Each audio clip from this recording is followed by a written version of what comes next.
Buenas noches. El 5 de noviembre son las elecciones en los Estados Unidos. En los últimos días hemos visto un episodio que ha sido la noticia sobre cómo intentaron asesinar al candidato republicano a la presidencia, Donald Trump, en su momento presidente de los Estados Unidos. Siempre buscando a la persona apropiada para el análisis, hoy hemos invitado a un ex ministro del Interior, ex canciller también, que como lo es Euclides Acevedo, que tiene siempre la experiencia, el conocimiento y por sobre todo el contexto para que nos pueda brindar su punto de vista de cuánto ese hecho puede impactar en las futuras elecciones de los Estados Unidos. Doctor, ¿cómo estás? Muy buenas noches. Buenas noches, Diego. Gracias por la invitación. Los conceptos siempre son exagerados, fraternos pero inmerecidos. Gracias por la invitación. Al contrario, creo que sos una de las pocas personas con el conocimiento y por sobre todo por esa cintura política y más aún porque esa experiencia de canciller me parece muy rica para poder bajar a la mesa y entender desde el contexto qué es lo que está pasando en los Estados Unidos. Porque por ahí, doctor, mucha gente dirá que intenten matar a un presidente es normal que ocurra en un país tercermundista, pero uno que cuenta con el servicio secreto, que cuenta con todo el anillo de seguridad, ¿cómo es posible que se diera este episodio con Donald Trump? Entonces me gustaría conocer, doctor, si es normal que en un país de primer mundo le pueda pasar lo que pasó con Donald Trump o eso únicamente esperamos los países que son considerados tercermundistas. Este tipo de eventos nunca es normal. Siempre es excepcional. Puede ser accidental, inducido, propositado, como quiera, pero normal no es. Y en los Estados Unidos no es la primera vez. La democracia más sólida, las instituciones que mejor funcionan en el mundo occidental desde hace muchísimo tiempo, se han producido fenómenos parecidos a este. No nos olvidemos que han asesinado nada más y nada menos que a Abraham Lincoln. Han asesinado a John F. Kennedy. Han intentado matar a Ronald Reagan. Y para que veas que los servicios secretos son importantes, pero no son infalibles. Cuando la gente está decidida a matar a un presidente, y pongamos como ejemplo lo de Yitzhak Rabin, que viene del servicio secreto más afamado, más preciso, más potente, como es el servicio secreto israelí, lo mataron igual. Lo mataron a Sadat en pleno desfile militar, siendo un líder del mundo árabe. Vale decir entonces que este tipo de fenómenos siempre nos tiene que llamar la atención. Y bueno, como si le faltara propaganda a Trump, sí, se produce esto que sin duda alguna va a incidir notablemente a favor o en contra en las elecciones del 5 de noviembre. Ahí quería llegar justamente, doctor, pero antes, ¿puedes mirar conmigo la pantalla dividida de A24, doctor? ¿Sabes por qué? Esa imagen donde él da en este mitin político un mensaje a su gente que le está acompañando, quiero preguntarte de lo que en las redes se está hablando mucho, ¿ok? De lo que se habla, de una situación conspiraticia incluso, de que esto fue tramado o de que esto, para la gente por lo que ve, es real. Porque algunos dicen, ese movimiento ligero de cabeza hizo posible que la bala no impactara contra la cabeza y que rozara prácticamente lo que es la oreja, por eso tiene el rostro ensangrentado. Pero quiero conocer tu punto de vista, por eso, doctor, preguntarte, ¿a vos te parece más esto tramado, armado, o fue una cuestión casual, donde no tenía ningún guión que se tenía que seguir para dejarlo a él como héroe? En nuestra cultura actual de la duda y la sospecha, lo primero que uno piensa al no morir, en este caso el señor Trump, uno dice, esto fue fabricado, pero el tirador es abatido. Sí. Muere otra persona más que estaba ahí, un transeúnte, fueron heridos y Trump se salva, pegarla por un pelo. Como se salvó también en su momento Charles de Gaulle, que intentaron matarle 9 veces. Sí. Vale decir que tampoco los tiradores son infalibles. En este caso fue infalible el tirador del servicio secreto que protegía al presidente Trump. Esto yo no creo que haya sido un montaje. Esto una cuestión ha sido premeditada. real. por lo menos desde su campaña. Doctor, ¿viste cuando él es como levantado, con el rostro ensangrentado? Y hay como una foto muy simbólica, y quiero ir un poco al marketing político. ¿Qué fuerza puede tener cuando se trata de generar adhesión electoral en un momento tan importante que está viviendo Estados Unidos? El servicio secreto como que lo custodia. Ahí está esa foto, doctor. Me parece muy simbólica. Quiero pedirte una lectura política de la imagen y esta imagen, ¿cuánto puede beneficiarlo a él en campaña? Vamos a irnos por parte. El señor Trump es un profesional de la comunicación. Es una persona que aprovecha todos los espacios comunicacionales que esté a su alcance para transmitir lo que él simboliza: fuerza, decisión, firmeza y, por sobre todas las cosas, recuperar la grandeza norteamericana. Y eso que está haciendo Trump en esta foto no es una cosa prefabricada, está en su naturaleza, porque Trump es un hombre que transmite fuerza, prepotencia, arrogancia, actitud imperial. Pero esta foto y esto le puede ganar un montón de votos, no te quepa la menor duda. Te pregunto esto porque del otro lado tenés a Biden, su rival, que en las redes sociales lo están posicionando como un hombre que ya pareciera ser que tendría que tomarse la jubilación en serio, porque hablan de que hay una memoria que está muy debilitada, que no recuerda algunos nombres o constantemente está con confusiones. Entonces, este episodio del que sale con vida, en este caso Donald Trump, más la exposición que está teniendo Biden con esto que te acabo de mencionar, con el lapsus mental, cambio de nombres, etc. Esas dos imágenes al momento de ir a la elección, ¿cómo puede sopesar en el electorado? Muchísimo. Mucha gente dice que varios de los lapsus que aparecen en las redes son montados por los servicios de propaganda de los republicanos. Pero no me cabe la menor duda que el señor Biden no tiene, de hecho, no la tuvo nunca, la agilidad mental y la diáfana memoria para decir las cosas con precisión.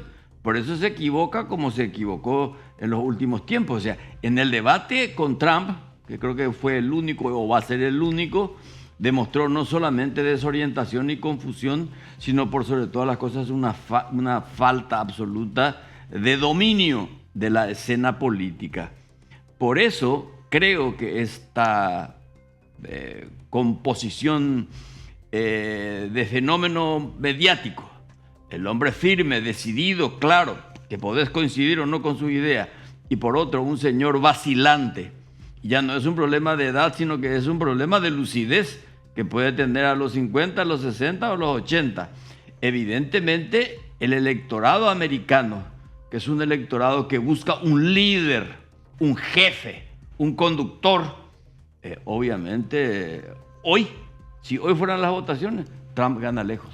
Doctor, vos fuiste canciller en el último tramo prácticamente del gobierno de Mario Abdo Benítez, un gobierno que estuvo muy cercano a lo que es Estados Unidos. Y en consecuencia creo que conoces muy bien la cultura, el comportamiento, el folclore, si querés, de lo que es la conducta del estadounidense. Este episodio, este atentado que no concretó eliminarle a Donald Trump el 5 de noviembre, ¿cuánto puede impactar si no hay un cambio brusco durante estos meses que se vienen? ¿Crees que lo puede posicionar como el eventual ganador de las elecciones? Sin duda. Fíjate. Nadie tuvo tanto cuestionamiento más que moral, que lo tuvo. Más cuestionamiento jurídico, penal que Donald Trump en toda la historia norteamericana en materia de candidaturas políticas. Sin embargo, siempre se mantuvo en una posición ventajosa en las encuestas. Obviamente, después de esto, ¿qué pasó? Que yo creo que él estará felicitando al azar, al destino, a la casualidad, si se quiere, que lo va a posicionar cómodamente como ganador. Fíjate, Bolsonaro. A Bolsonaro le produjo un avance importantísimo aquel atentado que tuvo en uno de sus recorridos electorales en el Brasil. Vale decir entonces que podemos decir que hoy lo que sucedió con el señor Trump hace un par de días, lo beneficia y lo posiciona cómodamente de cara al 5 de noviembre. A ver, fácilmente podemos decir, doctor, que estamos prácticamente ante el futuro presidente de los Estados Unidos. Si no hay una hecatombe política, digo. Sí, nunca se sabe porque en los Estados Unidos estamos acostumbrados a la perplejidad de los acontecimientos. Es muy difícil que el señor Biden remonte la popularidad que necesita para poder ganar las elecciones.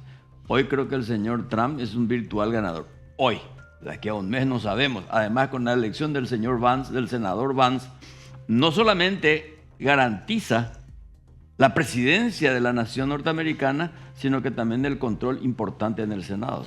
Estaba mirando el currículum bastante auspicioso de Vance, que fue elegido, como bien mencionás, para su vicepresidente de los Estados Unidos.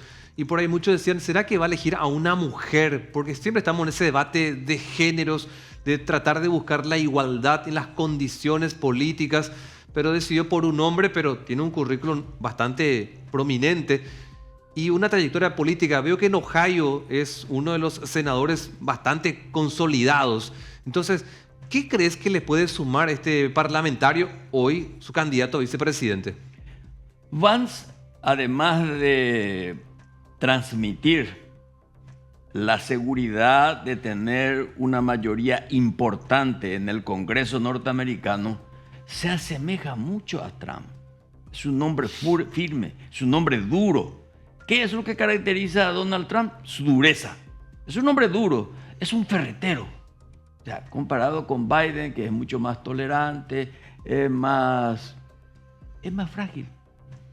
¿Qué necesita el pueblo norteamericano en este momento? Sobre todo para una potencia, porque antes teníamos dos potencias, la Unión Soviética y los Estados Unidos. Hoy prácticamente los Estados Unidos encabeza, aunque en plena decadencia. ¿Por qué? Porque tenemos por otro lado China, Rusia, la India. O sea, poco a poco se le va apretando el tornillo, digamos, a los Estados Unidos. Entonces, el ciudadano norteamericano, y por eso ya ganó Trump cuando se dirigió exclusivamente al norteamericano de a pie, a ese que no sabe dónde queda Zimbabue y mucho menos Asunción. Lo que sí sabe y le interesa es qué va a hacer con sus impuestos y sobre todo qué va a hacer con su seguridad. Porque para los Estados Unidos la seguridad es muy importante. Cualquier cosa es tolerable, pero todo se justifica en la seguridad nacional. Y Trump te da esa garantía, inclusive con medidas absolutamente antipopulares, como eso del muro con los mexicanos, la lucha contra los migrantes. Y siempre va a poner un hombre, no creo que ponga una mujer, porque él tiene ese pensamiento conservador de que efectivamente la conducción norteamericana tiene que estar en manos de un hombre y un hombre duro. Doctor, cuando miramos el 5 de noviembre, también uno puede mirar cómo va a estar la composición del Congreso. Este fenómeno del que él sale con vida, de este atentado, más sus discursos que se fueron dando, lo que ya estábamos hablando de la pérdida de memoria a veces de su rival inmediato, el presidente de Estados Unidos, todo esto como componente, como un caldo de cultivo, ¿cuánto impacta en el Congreso tu criterio para lo que se viene? Yo creo que la elección de Vance no es una elección gratuita. Eso es un trabajo de laboratorio del equipo republicano, justamente porque quieren tener un mayor control en el Congreso. Porque igual que aquí en Paraguay, el Congreso norteamericano es un poder realmente de mucha trascendencia. Y va a necesitar el señor Trump, que quiere dar un golpe de timón a la política norteamericana, sobre todo a su política interior, y ni qué decir a la exterior, va a necesitar. Por eso, él da por sentado, el equipo de republicanos por lo menos da por sentado que gana la presidencia de la nación. Lo que ahora ya están buscando es cómo ganar la mayor cantidad de parlamentarios. Claro, porque ahí tenés un poco en el Capitolio, ¿verdad? Tenés la fuerza y por sobre todo para ese acompañamiento en sus iniciativas. Si bien Donald Trump se jactó mucho tiempo, doctor, de que él no ha sido un promotor de guerras, creo que también ha sido un promotor de otras iniciativas que siempre tenían que tener el espaldarazo del Congreso. Por eso que apuntaba un poco ahí cómo este fenómeno de salir con vida le estaría dando fortaleza en el Poder Legislativo. Hasta ahora, hasta hoy, y política es coyuntura.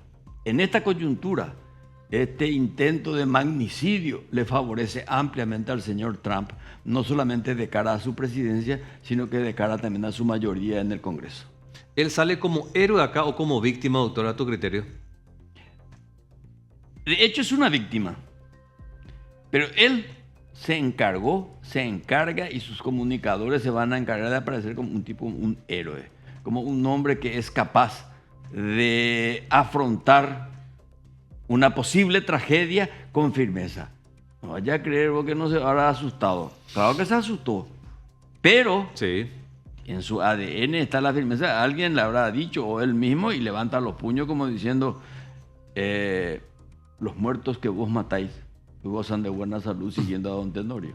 Doctor, vos fuiste también ministro del Interior. Y si te tocase una situación parecida, uno nunca quiere pasar por esto, pero que intentan matarte en uso de una función importante para el Estado, teniendo la seguridad que tenía Donald Trump, ¿en tu caso no le cambiaría a todos ellos? Esto va a ocasionar desde luego el cambio de muchos. Algunos se van a aprovechar y van a ascender, pero aquellos que no previeron, que no tuvieron la precaución de perimetrar el espacio donde iba a actuar nada más y nada menos que un eventual presidente de los Estados Unidos, ese es un error de cálculo. Nada es superior a la previsión.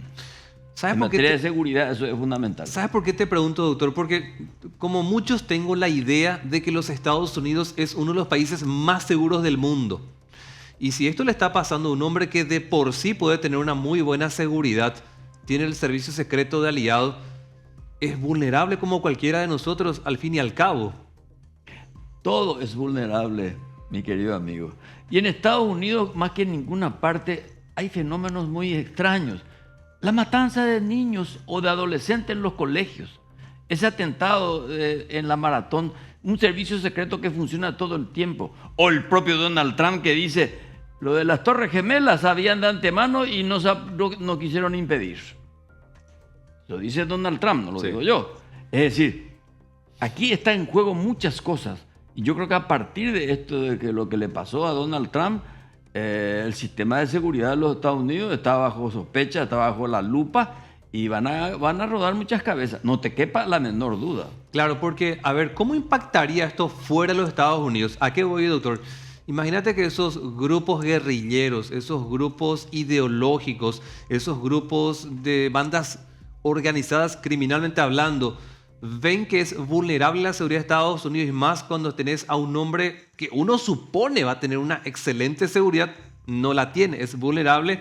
¿Cuánto puede impactar como imagen internacional que sea tan fácil el poder dispararle al presidente o al candidato a presidente? Me gustaría que le entrevistara a un miembro del Estado Islámico. Va a estar eternamente agradecido por esta coyuntura diciendo el diablo es vulnerable, al diablo lo podemos matar. Ahora, a partir de ahora se van a triplicar los mecanismos de prevención y en este momento los servicios secretos estarán moviéndose frenéticamente en el mundo occidental, no solamente en Estados Unidos, sino que también en Europa. Y obviamente un tipo como Putin o un tipo como Xi Jinping estarán moviéndose con mucha cautela por algo. Andan siempre con autos blindados, con sistemas de seguridad, porque no es solamente la imagen de la fuerza de un Estado, sino que sobre todo transmitir al enemigo, que siempre existe en política, que cuidado, me pueden matar, pero ustedes van a ser arrollados en el acto. Porque acá hay que leer también lo que pasó. El tirador que parece que no era de muy buena puntería, fue liquidado en segundos. Sí, pero estaba a menos de 150 metros, doctor. Hizo 8 disparos. Ya anda y le impulso y te. Y algunos dirán, pero el movimiento de cabeza, pero el que te dé francotirador a esa distancia, a menos de 2 cuadras, no yerra por lo general. No, pero este tampoco era un profesional. Este es un pendejo de 20 años que se habrá movido por no sé qué secreta causa, por qué secreta motivación Sí. para hacer lo que hizo. Y Menegoñe Monduya estaba intentando matar nada menos que al señor Trump. No es un jugador de básquetbol. Doctor, y cuando miramos los modelos que significan cada candidato, por ejemplo, no solo, a ver, para que se me entienda la pregunta, no solo están en juego las candidaturas de 3 personas, 2 de ellas muy conocidas, hablamos de Biden y de Donald Trump, sino a tu criterio, doctor, ¿qué modelos están en juego también cuando hablamos de este que puede continuar como presidente o este volver a la presidencia? ¿Qué modelos están chocando aquí? Yo creo que entre republicanos y demócratas, sobre todo en materia de política exterior, hay muy poca diferencia. Y es cierto lo que dice Trump. Los demócratas son los que más guerras han provocado. La Bahía de Cochinos, la guerra de Vietnam, la provocaron los demócratas. Y parece ser que los republicanos, que son los duros, son los que, digamos, más apuestan por la coexistencia pacífica. Fíjate vos, Ronald Reagan tuvo que recurrir a una negociación muy fuerte para liquidar a la Unión Soviética. No, la cooperación de otros servicios secretos, entre otros por el Vaticano, cuando lo derrota a Gorbachev políticamente desde el punto de vista de la superioridad militar y sobre todo desde el punto de vista de la superioridad en la producción internacional. Quiere decir entonces que acá no es un sistema, no son antípodas. Creo que la política exterior norteamericana va a cambiar con respecto a la OTAN, lo más probable.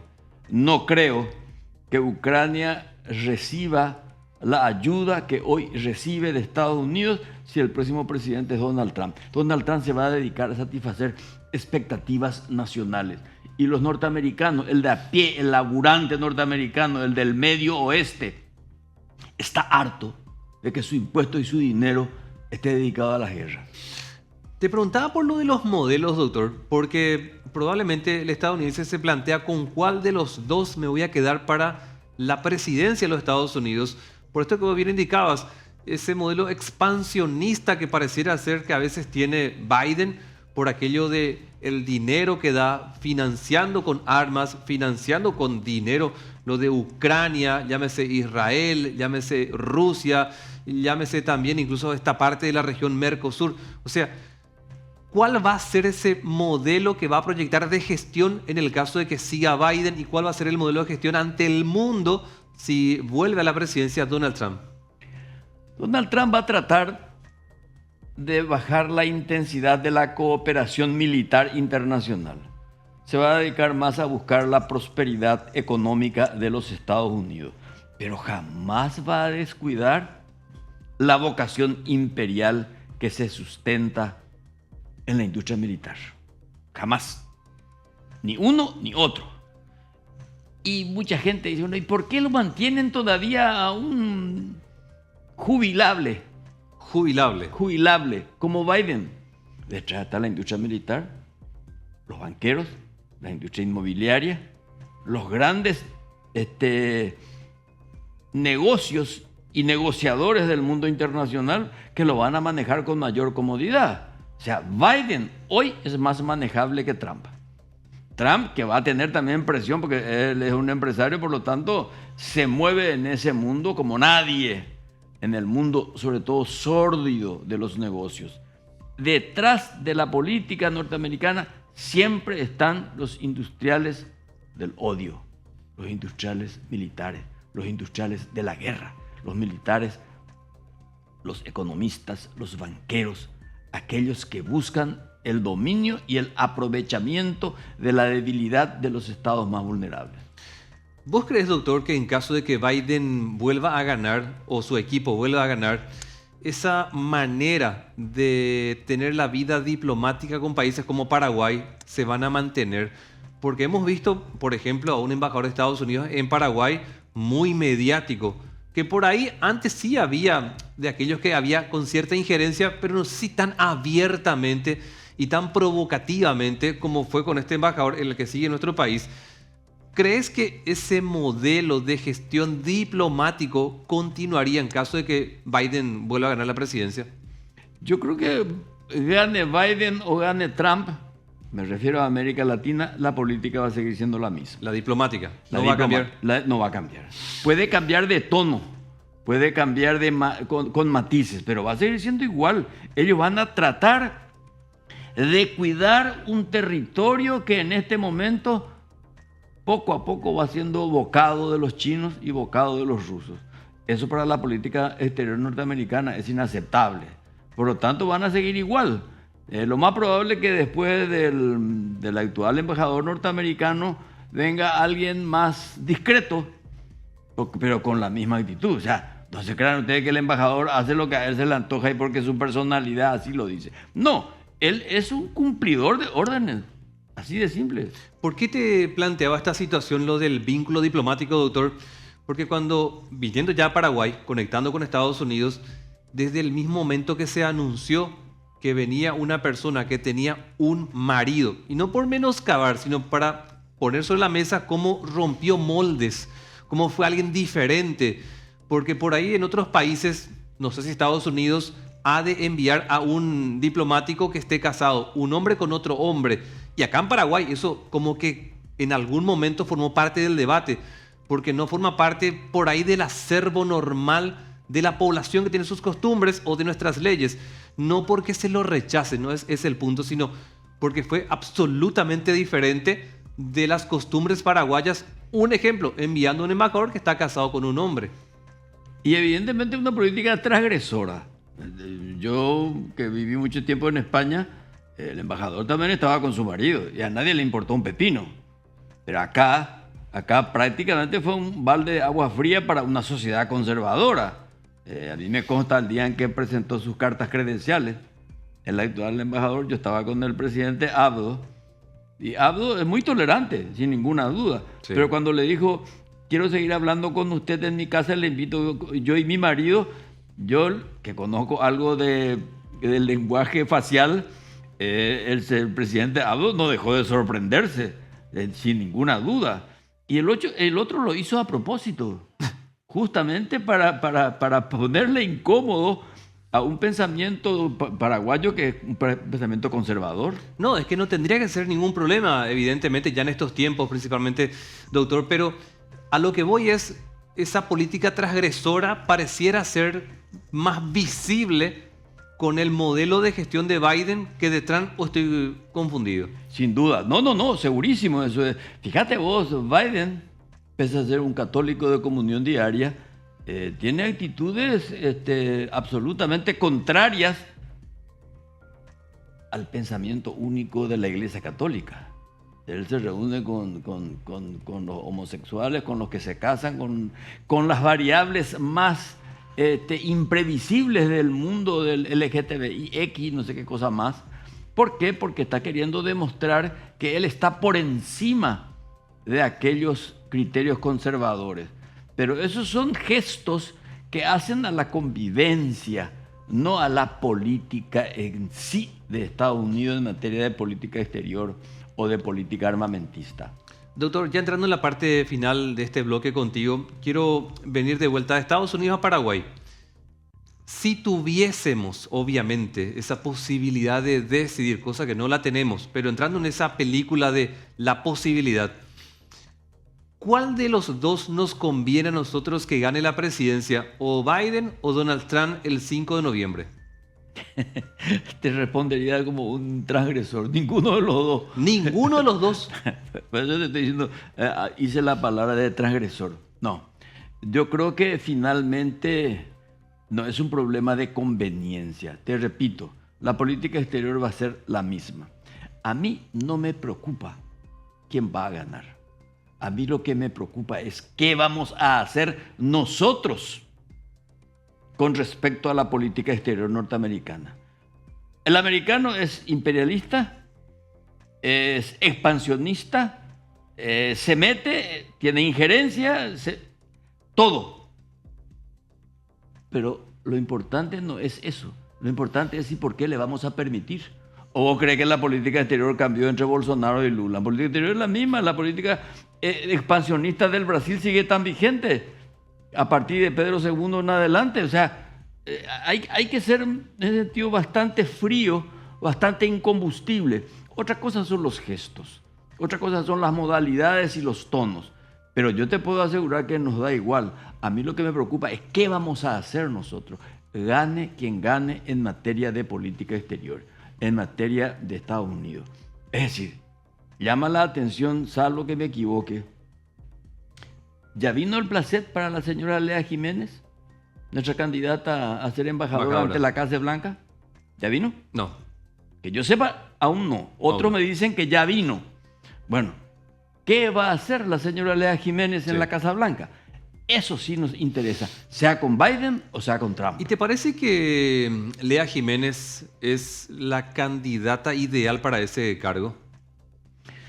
La señora Lea Jiménez reúne todas las condiciones académicas, técnicas y de experiencia para trabajar en Estados Unidos.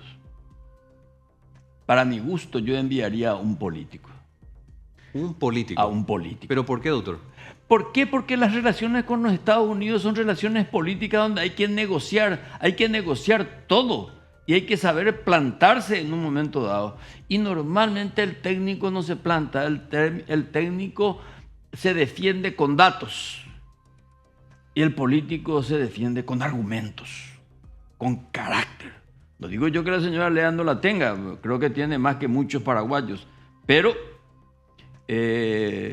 no deja de ser una buena candidata. Pero yo, si fuera canciller o presidente de la República, enviaría a un político y la dejaría ella acá. Porque muchos también nos planteábamos si goza de buena imagen, una excelente formación, tiene años de trayectoria en la vida pública, ¿por qué sacarla de un cargo como jefa de gabinete de la presidencia si está teniendo un buen desempeño y supuestamente con una movida del ministro del Interior, de Industria, Javier Jiménez, para que este pase supuestamente como el jefe de gabinete?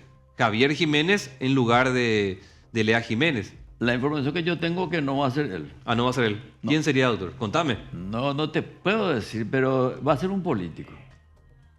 Va a ser un político, te puedo asegurar. Pero por como vos estás hablando, porque manejas buena información evidentemente, es que Lea se va a Estados Unidos. Sí, es como a un crack sacarle del campo de juego y llevarle a los vestuarios. A ese nivel. Y sí, porque Lea Jiménez es una persona que estaba haciendo un buen trabajo en materia de reforma del Estado. Lo que pasa es que cuando vos estás en una labor técnica compleja, como es la reforma del Estado, vos necesitas un político que explique eso. Porque la explicación que da un técnico no es una explicación que la gente entienda. Y la gente es mucho más simple. Necesita una cosa más accesible para que la gente le diga, mira, compañero, estamos haciendo esto por esto y para esto.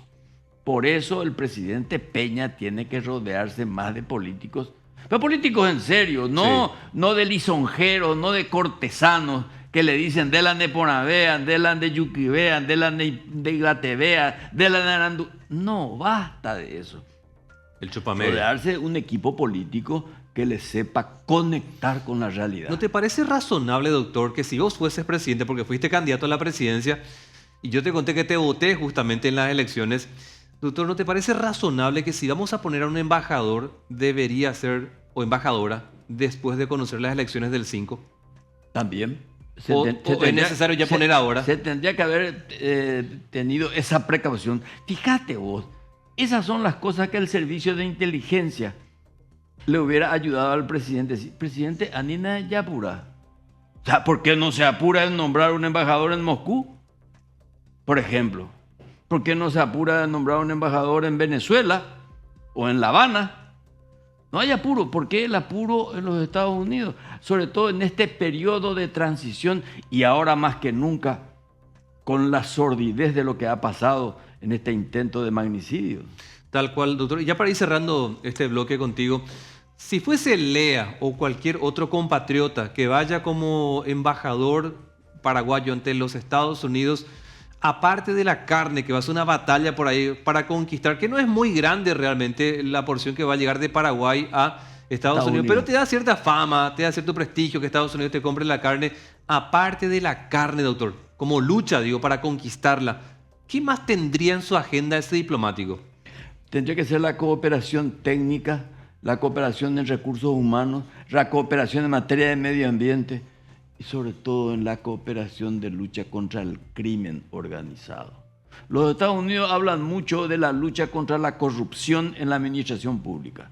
Eso también, pero eso es un asunto nuestro que tenemos que resolver nosotros los paraguayos. Tal cual. Pero en la lucha contra el crimen organizado, si no actuamos en bloque, si no actuamos a nivel mundial, ellos nos van a terminar merendando.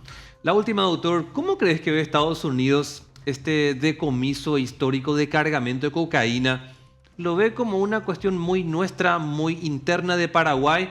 ¿O realmente se le prende las antenitas diciendo, híjole, más de 4.000 kilos de cocaína que iban a ir a Amberes, Bélgica, Europa, y que se termina pillando acá y no termina trascendiendo, digamos, ese hecho, digamos, que no haya salido de Paraguay, que despierta en Estados Unidos a tu criterio?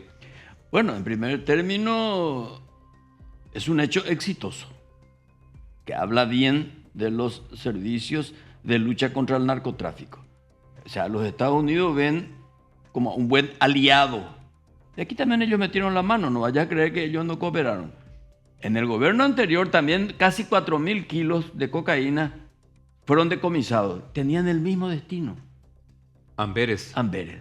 Dicen que es un puerto muy grande, doctor. Sí, pero eso quiere decir entonces que algo, o sea, estamos operando muy bien en la acción, pero algo falla en la información anticipada, Sí. que es lo que tendríamos que forzar. A eso yo me refería, a esa cooperación internacional que tenemos que tener con el Brasil, que tenemos que tener con la Argentina. Es decir, hoy San Pedro del Paraná abastece de droga a Rosario, que Rosario hoy día es prácticamente un territorio libre para los traficantes. Rosario es nuestro Pedro Juan hoy día. Más o menos. Bueno, hoy Pedro Juan se trasladó hacia otro sitio. O sea, se va trasladando de a poco hacia Capitán Vado, hacia Salto del Guairá, hacia Canín de Yu, hacia Alto Paraná, Itapúa y aún Ñembucú. Es decir, hay una traslación de usinas, de laboratorios del crimen organizado. Y el embajador paraguayo en Estados Unidos tiene que ser muy celoso de esa búsqueda de cooperación y darle el debido seguimiento. Doctor, siempre es un gusto tenerte en el programa Voces y creo que la semana lo ameritaba porque sos esa voz autorizada para hablar de lo que ocurrió con Donald Trump. De milagros se habló, doctor. A mí me sorprendió ese movimiento de cabeza que hizo posible que la bala pasase al lado de la oreja. Sí. Realmente esta vuelta a Trump le tocaron la oreja. Ahí está. Doctor, gracias por acompañarnos. No, al contrario, gracias a vos. Que tengas una buena noche. Euclides Acevedo, analista, en su momento ministro del Interior, canciller, o sea, tiene realmente una trayectoria muy importante. A la vuelta de la pausa, precisamente el cargamento, más de 4.000 kilos de cocaína, lo que dicen las autoridades, lo analizamos acá con unas placas también, graficando por sobre todo los números que deja esta incautación histórica. Todo esto a la vuelta de la pausa.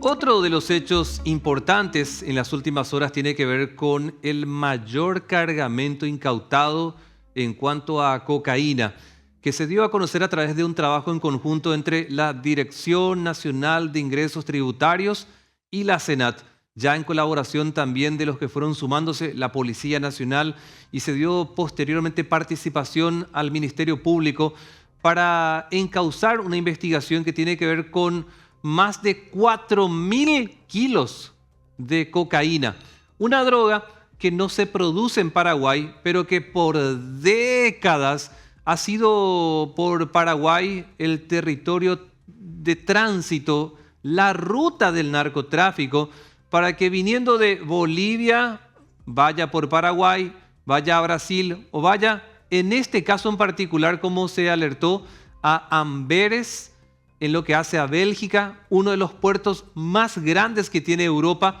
y que precisamente suele ser el elegido para que por ahí ingrese un producto ilegal de contrabando, en este caso de la droga, porque aseguran que es un puesto por donde con mucha vulnerabilidad se hacen los controles y por donde con esa facilidad, tanto desde Paraguay, desde Panamá, desde Bolivia o desde Brasil, fueron estos cargamentos y pudieron ingresar así a territorio europeo.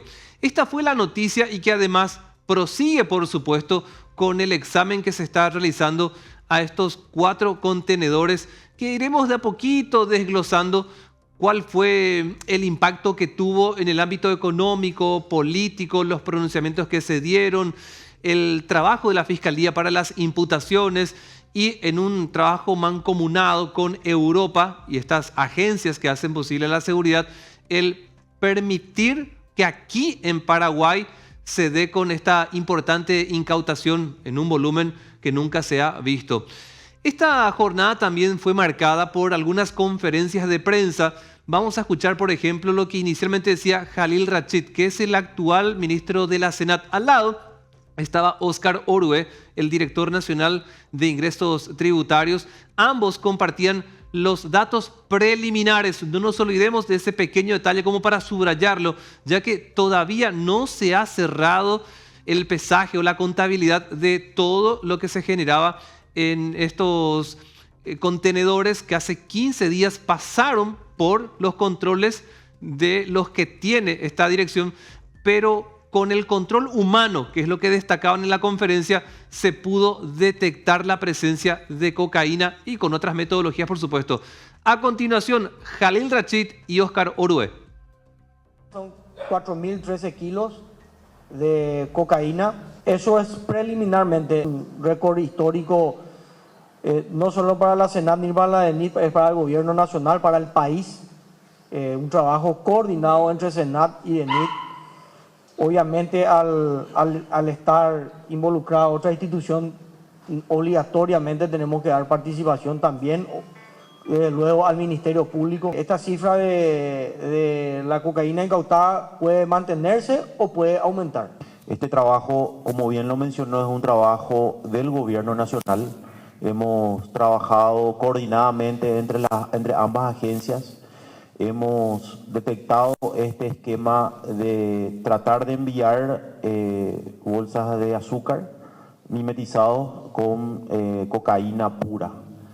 Y es un trabajo de inteligencia. Como bien ya también lo mencioné, los mecanismos de control son diversos. Lógicamente no podemos entrar a detallar por una cuestión de seguridad, pero sí comentarles, en total son 78.000 kilos de azúcar entre los 4 contenedores.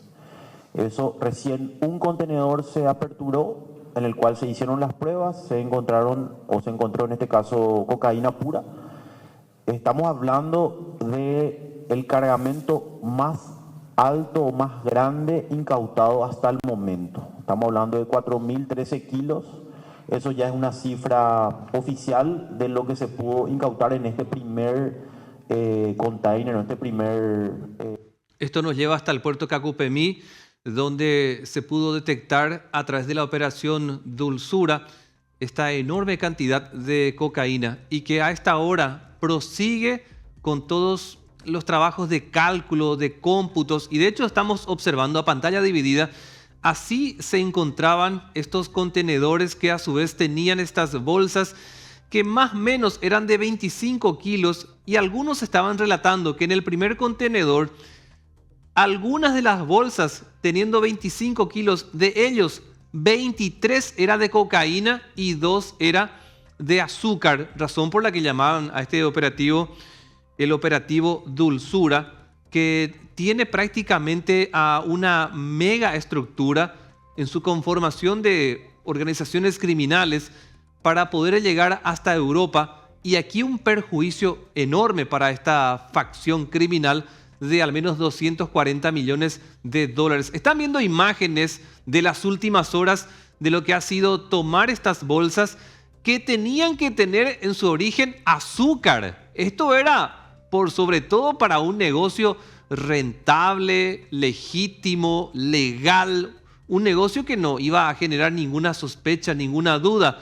Incluso te decía que pasó por el escáner, no se detectó, pero en los controles humanos, más con el CAM, se pudo detectar y a través de la honestidad de estos funcionarios con esta cantidad tan grande de cocaína que no pasó ni a Brasil, mucho menos llegó a Amberes, Bélgica. Nuestro equipo de prensa también preparó una serie de placas para graficar en números y en conceptos del por qué es tan importante lo que a esta hora todavía se está desarrollando como parte de la contabilidad. Hablamos de una incautación récord. Recordemos que el número que está en pantalla todavía puede alterarse para arriba. Se puede mantener, que es lo que aclaraban en la conferencia de prensa, pero se puede todavía disparar para arriba porque era el porcentaje inicial. Esto todavía es preliminar, todavía no se ha cerrado del todo como para que, digamos, se ha superado esta cantidad. Se puede mantener o se puede superar. El primer peritaje del primer contenedor dio este número, 4.013 kilogramos de la droga en la operación Dulzura en Puerto Cacupemí. El primer detalle. Vamos a pasar a la segunda placa para mostrarle a todos ustedes otros números muy importantes. Vean por qué esta estructura criminal se empeña tanto en lo que es llevar la droga a Europa. Porque el kilo, solamente el kilo en Europa, en este caso en Bélgica, es de $45.000. Si empezás a sacar la calculadora y empezás a multiplicar con lo que acabamos de mostrar, un poco más de 4.000 kilos, el perjuicio para esta estructura criminal va a llegar a $240 millones, que si hacemos un comparativo, vendría a ser prácticamente el 70% de toda la plata que se va a invertir este año y el próximo en el ambicioso programa Hambre Cero, que va a tener un presupuesto de $350 millones para que el alimento escolar llegue a los chicos que van a las escuelas y los colegios del sector público y subvencionado. Para que te des cuenta, es prácticamente el 70% de todo el presupuesto establecido por el gobierno para la alimentación escolar. Obviamente estamos hablando de un negocio que forma parte de estructuras criminales, un negocio ilegal, hablamos de la cocaína. Por lo tanto, no se puede darle ningún rédito a favor del Estado paraguayo. Y como decía la placa, esto iba a terminar en Bélgica. Y no es la primera vez que desde Paraguay, después de venir de Bolivia, termine en este país europeo y principalmente en este puerto que hoy está en la mira de nuestras autoridades por lo vulnerable. Uno, porque hablan de que es un puerto muy extenso, es un puerto muy grande, que hizo posible durante mucho tiempo que sea vulnerable a los controles y no ha podido evitar que cocaína que se genera en algunos países sudamericanos terminen en suelo europeo.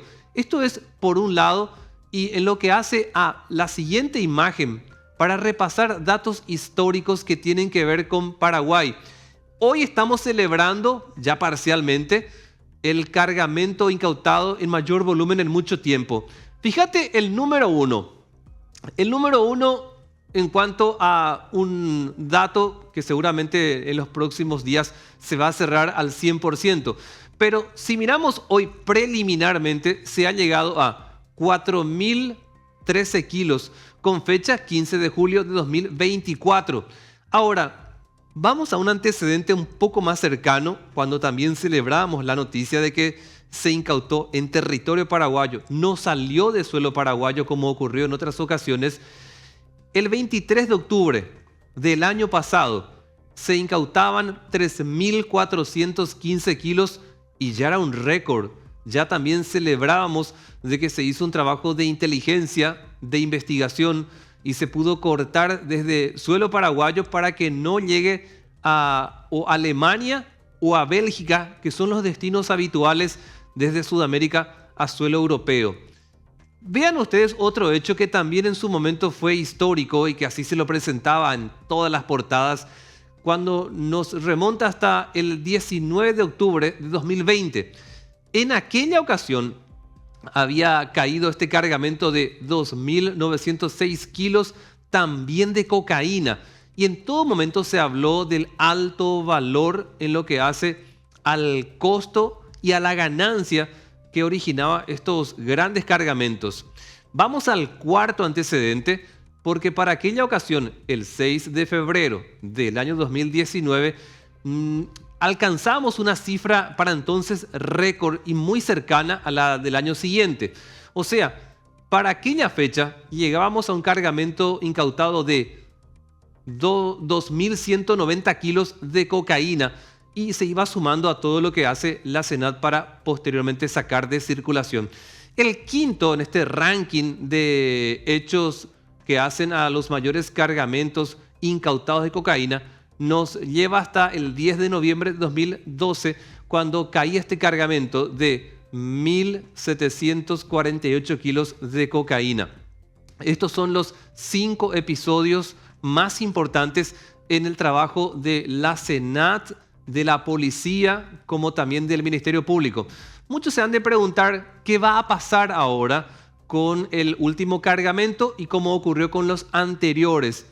En el Chaco, la SENAT tiene un horno y este proceso de incinerar esta droga debe ser lo antes posible, porque existió en el pasado un antecedente que, estando en una comisaría un poco más de 200 kilos de cocaína, entraron a la sede policial y se llevaron ese cargamento, que comparando con esto por supuesto es poco, pero siempre está latente ese riesgo. Para evitar eso, la sugerencia que siempre se da desde el Ministerio Público o la SENAT o la policía es que pasados solo unos días ya se pueda incinerar toda esta droga. Pero es mucho. Esto va a llevar probablemente algunos días para que se pueda totalmente sacar de circulación. Hay una investigación abierta hacia quienes presuntamente desde una empresa en cuanto al azúcar y otros que estarían vinculados a esta red internacional para la producción de cocaína que iba a terminar en suelo europeo. Está abierta la investigación y es un caso que ha sido celebrado por el gobierno y por supuesto por la ciudadanía, ya que estamos hablando de una enorme cantidad de cocaína cuyo dinero muchas veces en el pasado terminaba en campañas electorales. Nos tenemos que ir. Gracias por la preferencia. Te invito a que sigas todas las redes de América, de A24, de Primicias Ya, que sigas viendo toda la programación que te ofrece nuestros canales. Que tengas un buen descanso. Retomamos bien temprano desde las 6:30 con Guaranetepe y luego con AN, América Noticias, desde las 7. Buenas noches.